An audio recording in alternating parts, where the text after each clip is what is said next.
खाने में शुद्धता को लेकर भारत अन्न शुद्धि पदयात्रा पर निकले गौरव त्यागी कश्मीर से कन्याकुमारी तक 4000 किलोमीटर की पदयात्रा कर भोजन की शुद्धता को लेकर लोगों को कर रहे जागरूक।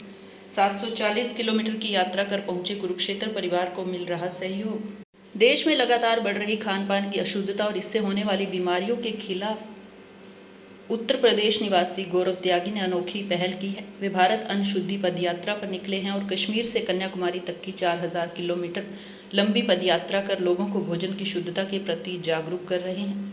अब तक गौरव त्यागी 740 किलोमीटर की दूरी तय कर कुरुक्षेत्र पहुंच चुके हैं। यहां स्थानीय लोगों ने उनका गर्मजोशी से स्वागत किया। उन्होंने बताया कि देश में बढ़ते मिलावटी तेल, घी और अशुद्धता वाली खाद्य पदार्थों के कारण बड़ी संख्या में लोग विभिन्न बीमारियों की चपेट में आ रहे हैं। गौरव त्यागी ने कहा कि हम जो भोजन कर रहे हैं वही हमारे स्वास्थ्य की नींव है। अगर अन्न अशुद्ध होगा तो शरीर रोगों का घर बन जाएगा। मैं इस पदयात्रा के जरिए देशवासियों को यह संदेश देना चाहता हूं कि शुद्ध आहार ही निरोग जीवन की कुंजी है। गौरव त्यागी को इस मिशन में उनके परिवार का पूरा सहयोग मिल रहा है। वह प्रतिदिन 25 से 30 किलोमीटर पैदल यात्रा कर विभिन्न शहर, गांव और धार्मिक स्थलों पर लोगों को शुद्ध भोजन अपनाने का संदेश दे रहे हैं।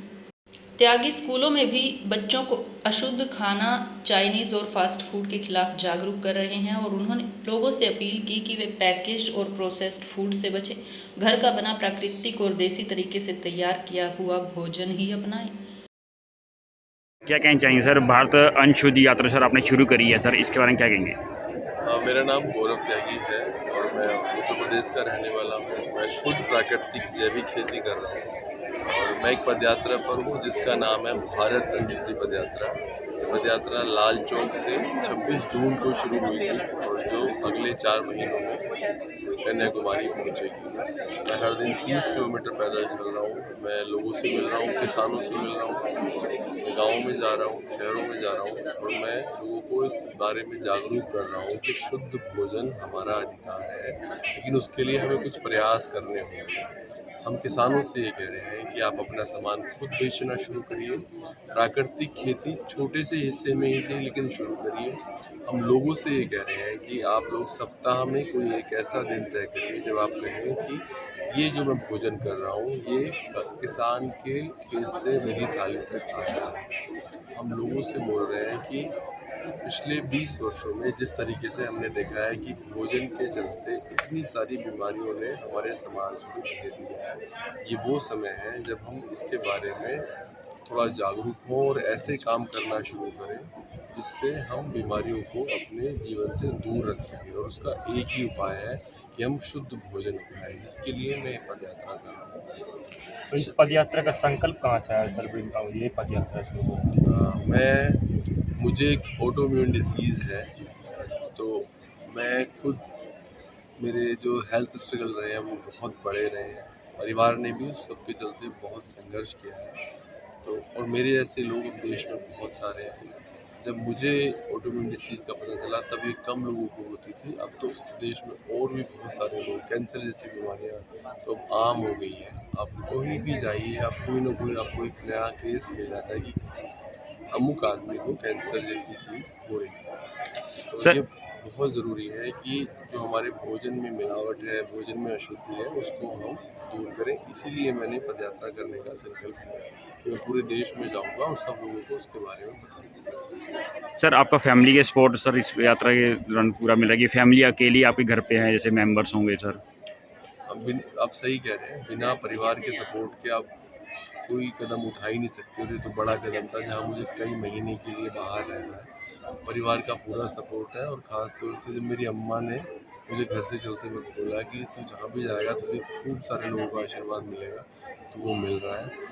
और पूरे परिवार ने बहुत सपोर्ट किया कि अच्छा कॉज है और शायद ईश्वर ने मुझे इसीलिए बचाया हो, इसीलिए मुझे जीवन दिया हो कि मैं पदयात्रा करके देश भर में लोगों को उसके बारे में जागरूक करूँ। सर यात्रा के दौरान काफ़ी कठिनाइयाँ भी आती हैं सर, काफ़ी अच्छे लोग भी मिलते हैं आपसे सर, क्या सपोर्ट मिल रहा है आपको? यात्रा के दौरान ऐसे कोई मैं बोलूँ कि कठिनाई तो सिर्फ ये है कि शारीरिक रूप से थकान है, पैरों में दर्द है, जो भी आपको थोड़ी बहुत हेल्थ प्रॉब्लम्स होती है, लेकिन लोगों से जिस तरीके से प्यार मिल रहा है वो हर दिन इतनी ऊर्जा देता है। जैसे मैं अभी बच्चों से मिला हूँ तो मैं आज 9 बजे तक, 9:30 बजे तक भी पक्का चलूँगा और मुझे थकान नहीं होने देता। जो लोगों का प्यार और सपोर्ट मिलता है, ये कभी भी कोई थकान जैसी चीज़ को तो आने ही नहीं देता। मेरा देश में सभी लोगों से विनम्र निवेदन है कि अगले 4 महीने आप ही लोग मेरा परिवार हैं। प्लीज़ आप इस भारत अनशुद्धि पदयात्रा को सपोर्ट करिए ताकि देश में सभी को शुद्ध भोजन मिले। सर यात्रा कर रहे हैं आप, सर यात्रा में आपके कितने मेंबर्स हैं और आपको सर जैसे आम जन की जो सुविधाएं होती हैं सर उसको आप साथ में लेके चल रहे हैं जैसे? मेरे साथ एक गाड़ी है जिसमें हमारे खाने का सामान है, पीने का सामान है, कपड़े हैं। मेरे साथ मेरे दोस्त हैं रजत और एक जो हमारे हैं साथ में जो गाड़ी चलाते हैं वो है।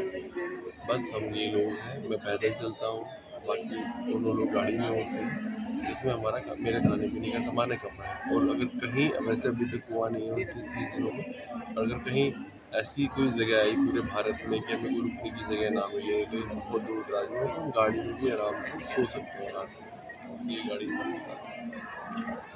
तो मौसम मुझे गर्मी खूब मिल रही है, बारिश खूब मिल रही है, लेकिन ईश्वरीय कृपा है, लोगों का प्यार है। मैं बारिश में भी नहीं रुका हूँ, मैं लगातार चला हूँ क्योंकि मुझे हर दिन 30 किलोमीटर चलना है और मेरी कोशिश है कि मैं अपने परिवार से भी बोल के आया हूँ कि मैं दिवाली से पहले पहले घर आ जाऊँगा। तो अगर मैं नहीं चलूँगा तो वो दूरी नहीं तय कर पाऊँगा। तो चाहे गर्मी हो, चाहे बरसात हो, मैं चल रहा हूँ, मैं नहीं रुकता। और मैं सोच के आया था कि थोड़ा सवेरे चलूँगा, शाम में चलूँगा, लेकिन वो संभव नहीं हो पाता क्योंकि लोगों से भी मिलना होता है। अब चूँकि मैं स्कूल में हूँ, तो यहाँ पे कार्यक्रम होगा, फिर हमें कहीं और जाना है। तो दोपहरी में मैं अगर सोचूँ कि चलने से बच जाऊँ, वो नहीं हो सकता, चलना तो पड़ेगा दोपहरी में। एक दूरी भी तय करनी है उसकी। सर आप अपने स्कूल में पहुंचे हैं, यहाँ पर बच्चों को जागरूक किया, सर कैसा लगा आपको यहाँ पर बच्चे? बहुत अच्छा। और बच्चों से बात करने में ही जो ऊर्जा मिल रही थी, जो एक मुझे समझ आ रहा था कि बच्चे एक ऐसे कोर्स में हमेशा आकर साथ देते हैं जो उन्हें लगता है कि ये समाज की बेहतरी के लिए, क्योंकि बच्चे आने वाली पीढ़ी का भविष्य है। मुझे हमेशा मैं लोगों से बोलता हूँ कि जहाँ पर हमारी सोच खत्म होती है, बच्चों की सोच वहाँ से शुरू होती है। तो अगर बच्चों के बीच कोई ऐसा बीज हम अंकुरित होने दें या उनके मन मस्तिष्क में कोई ऐसी बात छोड़ें कि ये समाज के लिए ज़रूरी है, लोगों के लिए ज़रूरी है, देश के लिए ज़रूरी है, तो बच्चे उसको बहुत अच्छे से ग्रहण करते हैं और साथ ही उसको सपोर्ट भी करते हैं। सर यात्रा कर रहे हैं, आम जन से आपको कैसा प्यार मिल रहा है यहाँ पर? अन्य राज्यों में घूम लिए आप, अलग अलग उसमें ज़िलों में भी जा रहे हैं। मैं जम्मू कश्मीर में था, फिर बीच में हिमाचल का भी कुछ हिस्सा आया, कांगड़ा जिले का, फिर मैंने रावी पार की तो पंजाब आया, अभी हरियाणा में। मैं जितने भी राज्यों से जुड़ रहा हूँ, मैं सब लोगों से जुड़ना चाहता हूँ कि देश बहुत खूबसूरत है। पहले भी मैंने देश घूमा है, लेकिन गाड़ी से। इस बार जब मैं पैदल चलकर देश घूम रहा हूँ, तो इस देश की खूबसूरती के मायनों के लिए मेरे पास कोई शब्द नहीं है। मैं वो अनुभव कर रहा हूँ कि लोग यहाँ के कितने अच्छे हैं और यहाँ का माहौल। हर 100-200 किलोमीटर बाद आपको लोग बदल जाएंगे, लेकिन उनके भीतर का जो एक आत्मीयता है ना, वो कहीं भी कम नहीं होती। सर आज का जो सर युवा है कहीं नशे की तरफ भी जा रहा है सर, उसके लिए कुछ संदेश देना चाहेंगे? बिल्कुल। नशा तो ऐसी चीज़ है ना कि आप इंसान ही नहीं रहता है, इंसान कुछ और हो जाता है, हैवान बन जाता है, शैतान बन जाता है। ईश्वर ने हमें छोटी सी ज़िंदगी दी है, उस ज़िंदगी में हमने अगर हम अच्छे कामों की लिस्ट बनाएं तो वो ज़िंदगी हमारी काम है। मैं सोचता हूँ कि जो लोग इन सारी चीज़ों को अपना रहे हैं या उनकी तरफ जाने का जा रहे हैं, तो ये बहुत खतरनाक है। जो ईश्वर ने हमें ये इतना अच्छा शरीर दिया है, इतना अच्छा जीवन दिया है, ये उसका सबसे बड़ा दुरुपयोग है। ये नहीं करना चाहिए।